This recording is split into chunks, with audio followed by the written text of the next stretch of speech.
Olá, meus amigos. Estamos de volta com a nossa proposta bem simples de estarmos estudando juntos esta obra tão fundamental e preciosa quanto ao conhecimento espírita, que é o Livro dos Espíritos.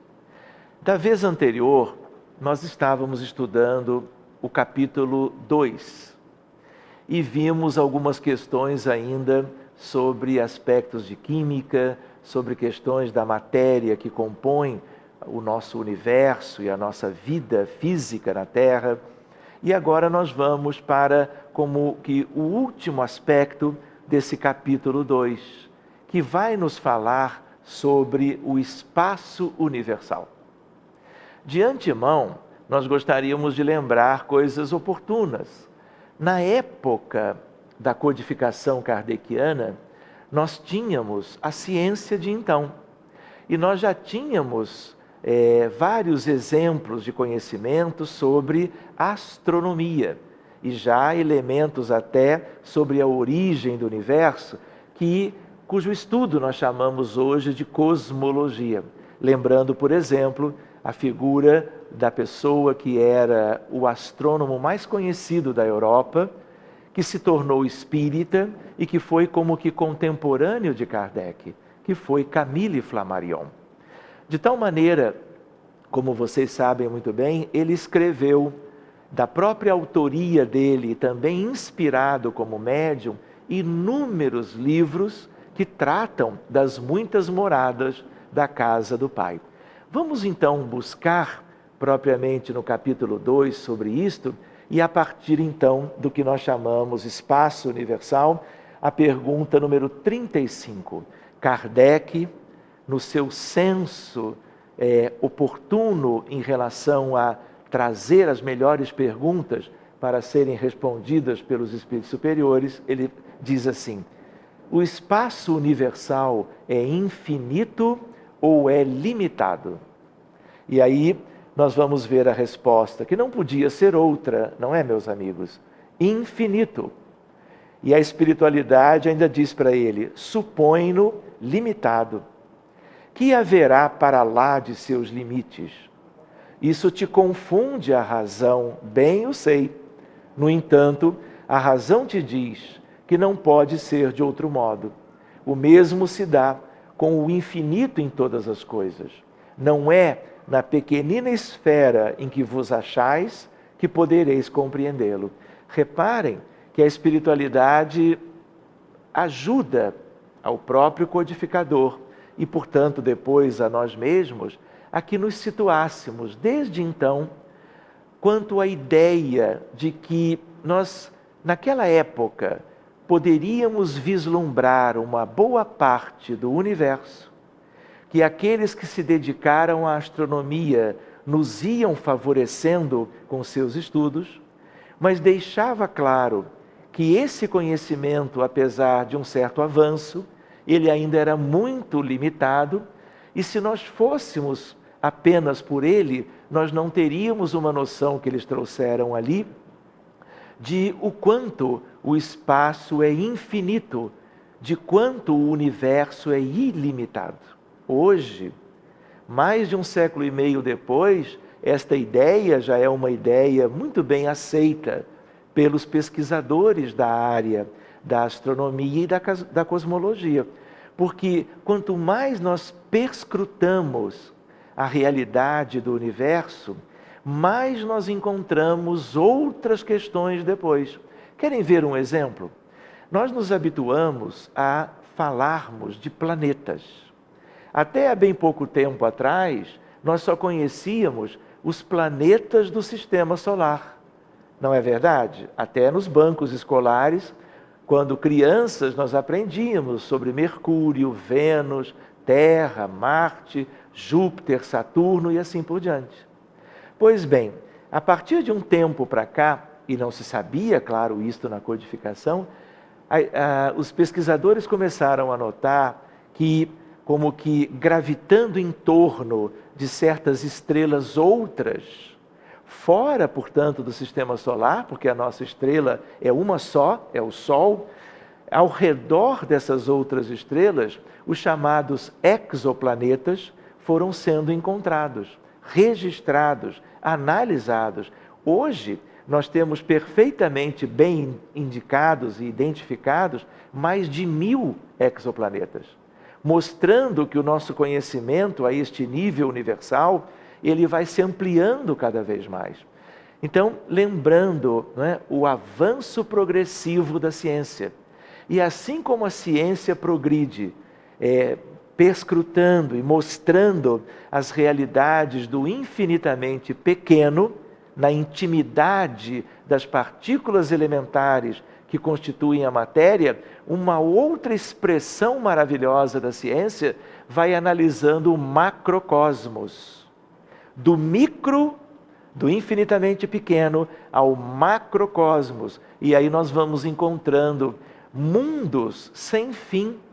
Hoje nós trabalhamos com a ideia de conglomerados de galáxias. A Via Láctea já era conhecida na época da codificação kardeciana, mas conglomerados galácticos, isso é coisa recente. Hoje, se nós trabalhamos com a ideia, por exemplo, do que nós chamamos de universo observável, que é o conjunto do que nós podemos observar da vida fora na Terra, vida que eu digo dos astros, dos elementos que constituem o universo, a partir de um determinado ponto onde nós nos situamos, como por exemplo aqui no Rio de Janeiro, onde nós estamos fazendo esse estudo, nós temos uma ideia estimada de 70 septilhões de estrelas. Então, essa é uma noção recente. E provavelmente, se nós fizermos esse mesmo estudo daqui a 5 ou 10 anos, nós vamos ter que ampliar isto. Por quê? Estamos caminhando no sentido das questões mais amplas, ligadas à eternidade e ligados ao infinito. Porque as nossas mentes até então não eram capazes de se acostumar com as questões dessa natureza, porque nós não alçávamos esse voo.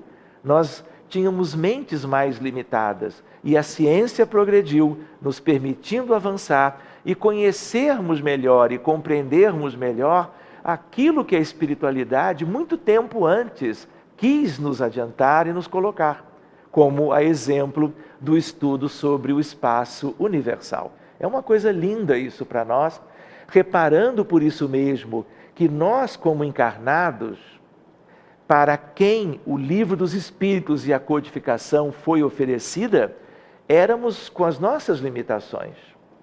Mas os espíritos da codificação tinham uma visão muito mais ampla e foi isto que eles procuraram trazer para, como que o nosso conhecimento, nos adiantando nessas coisas.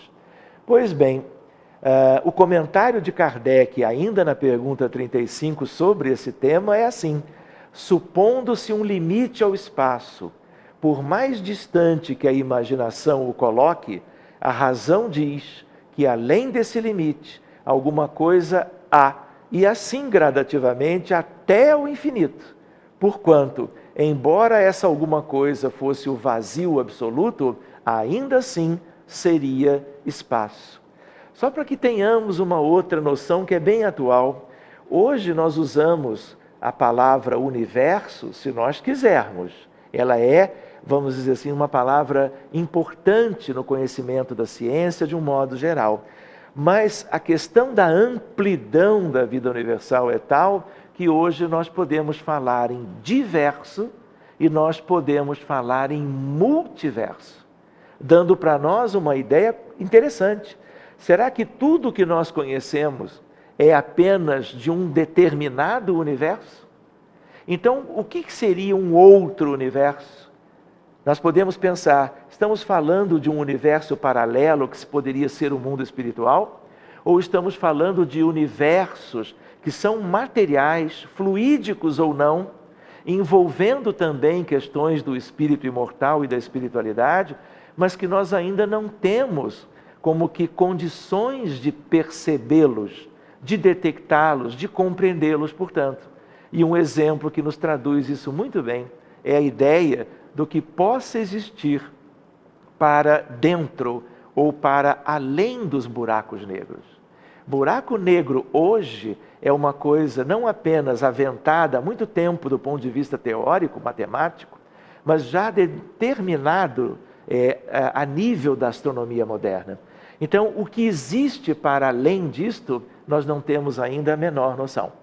E temos uma ideia, algo de colossal, de notável existe ali, e há quem diga que nós vamos precisar de uma nova física, além da mecânica quântica, da teoria da relatividade, da física moderna, como nós chamamos, para podermos compreender o que possa existir para lá do nosso entendimento do que existe, então, dentro desses elementos como que monumentais da vida cósmica ou da vida universal.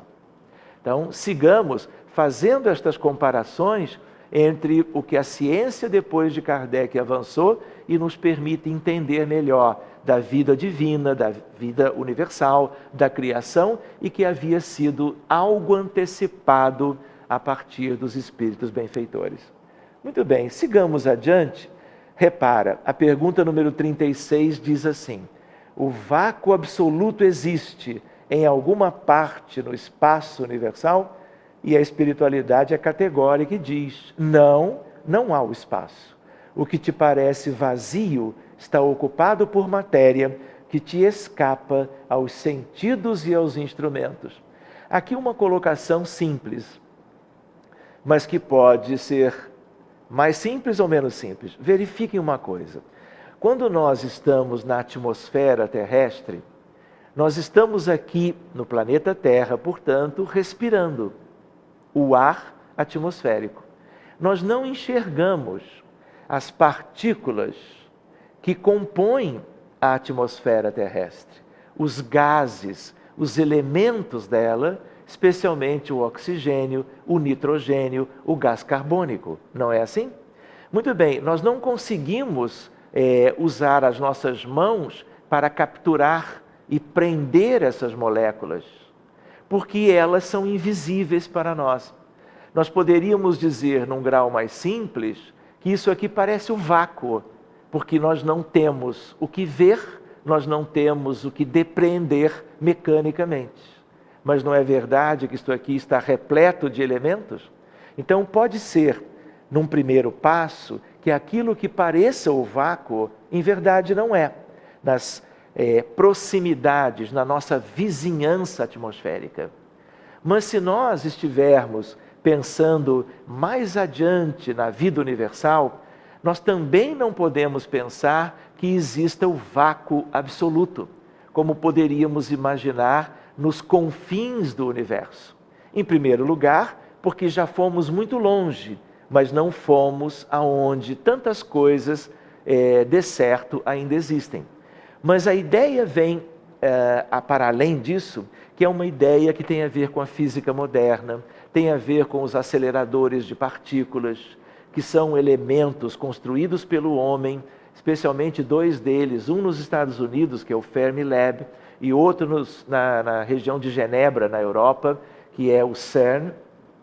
Eles nos mostram que daquilo que a gente imagina ser o vácuo absoluto, podem brotar elementos de partículas tipicamente consideradas materiais. Então é curioso isso de novo, essa coisa extraordinária de que o avanço da ciência foi como que nos confirmando elementos que a espiritualidade já havia trazido no próprio Livro dos Espíritos. E a gente pode usar isto, vamos dizer assim, ampliando a ideia.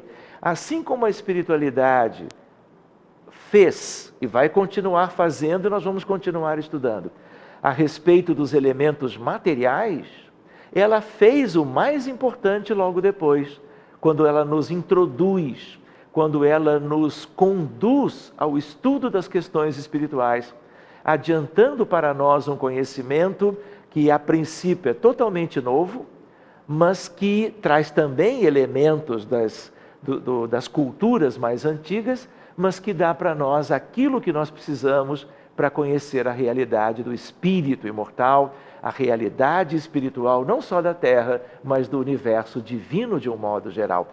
Então, o que eles fizeram com questões típicas que a ciência comum já nos adianta claramente, confirma o que eles nos estavam falando, nós vamos ver que mais cedo ou mais tarde, a ciência contemporânea e a ciência que virá logo a seguir, também por sua vez, haverá de nos confirmar questões bem simples, que nós já devíamos conhecer há mais tempo, mas agora, com o advento da doutrina espírita, nós podemos conhecer com toda facilidade.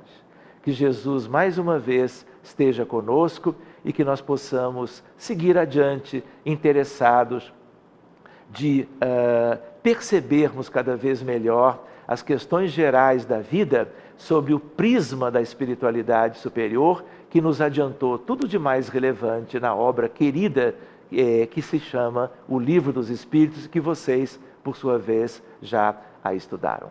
O nosso abraço carinhoso e até breve, meus amigos.